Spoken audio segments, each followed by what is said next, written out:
What's up, guys? How's it going? Today I'm going to go over how to draw the bird from Angry Birds. So I'm going to try to take it pretty much step by step. I'm going to tell you what I'm going to do the whole way through. So I'm going to start with the bird itself. Has kind of it's a circle, but not quite a circle. But I'm going to try to make it a circle. It has that shape. Kind of. It's not. It's a circle, but it's a little. It tapers a little bit to the top, and then from here I'm going to kind of have this. Those are basically his feathers. You know, they're kind of stylized though. They're more round. It's almost like little balloons hanging off his head. So those are stylized feathers on the top. And right now it looks just like a rabbit or something, but it'll make sense after this. And then I'm going to look for the placement of the beak. The beak is a little lower on the lower half of his body. So kind of go lower here. It's like below halfway, I would say. If you were to chop this in half this way, it's a little bit below that. I'm going to draw one line like that. Okay? And then I'm going to draw a curved line forward. It's going to be a little longer though. It's going to go all the way to the edge too.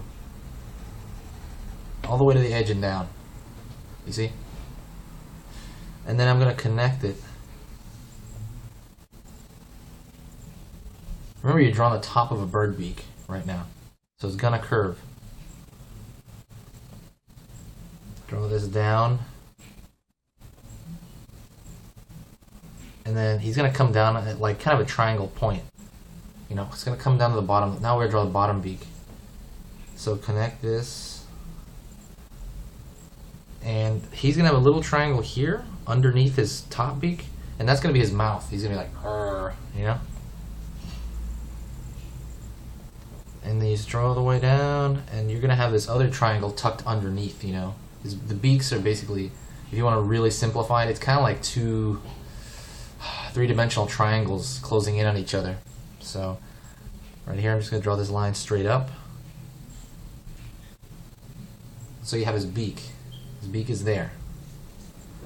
Okay, now you go to the top of the beak, top part of the whole beak. You're going to draw a straight line up for his eyes. His eyes are going to be touching. So his eyes touch each other, and the eyes also touch the top of the beak. So all three are like these three units here touching.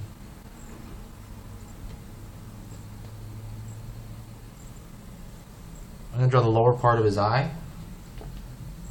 because he's kind of making an angry face. So he's like squinting. So his lower eyelid is kind of tucking into his eye there. I mean, over his eye.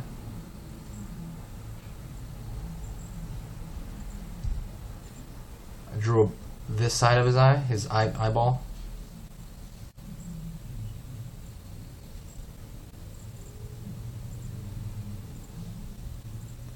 Draw on that side.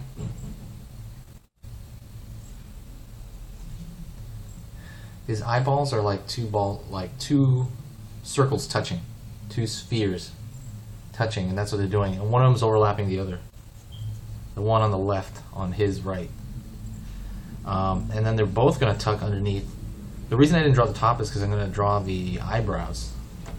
The eyebrows are going to come over it. So eyebrows, just a straight line.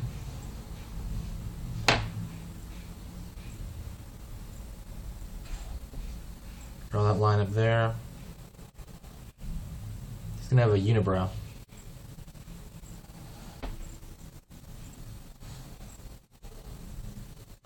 His unibrow, I'm going to actually fill that in just to make it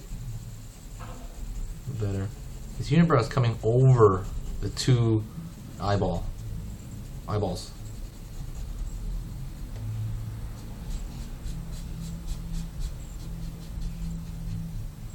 Alright. And then you're going to draw on this side, he's looking at the camera. So since he's turning this way, he's going to be looking straight ahead.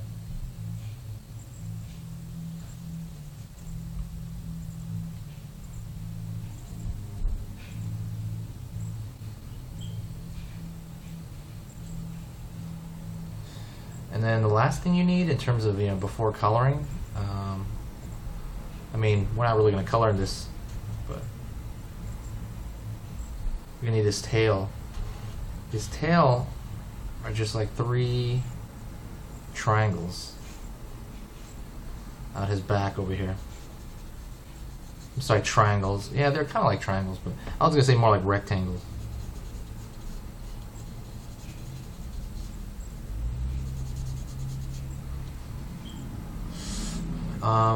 And he does have kind of a color pattern that I like, so, and it's also part of his character. So we're going to put that in pen because we're not going to color today, and we're going to draw this in ink and black. So make sure to go really light, go wispy. But by wispy I mean like, wisp, thinner. This is thick, thinner like this line. So we're going to do that thin line, but then we're going to put it from here to here. So maybe practice your stroke a little bit, like in air, before you pull it. But don't wait too long. Let's see, that's good enough.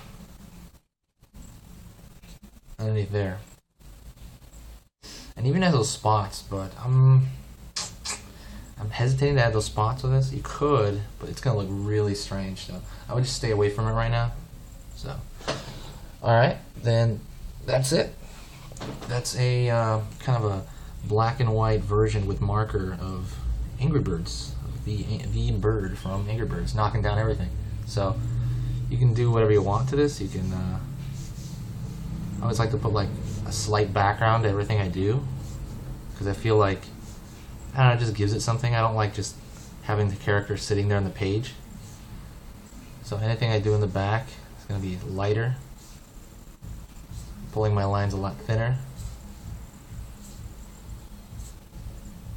So learn your, and that's all. I mean, it's not really in the pen per se. It could be pen or marker, but learn to pull your lines a lot thicker. That's a big key to controlling what stands out. Thicker lines they pull forward. Thick lines come forward. Remember that. Thick lines come forward. Thin lines kind of go back, recede into space. They go back. Just so practice difference between thick one, like around here, that's a thick line, and a thin one, like here, going off into space. Okay, guys, thanks a lot. I appreciate you listening to me, and please comment and subscribe to this channel. Thanks.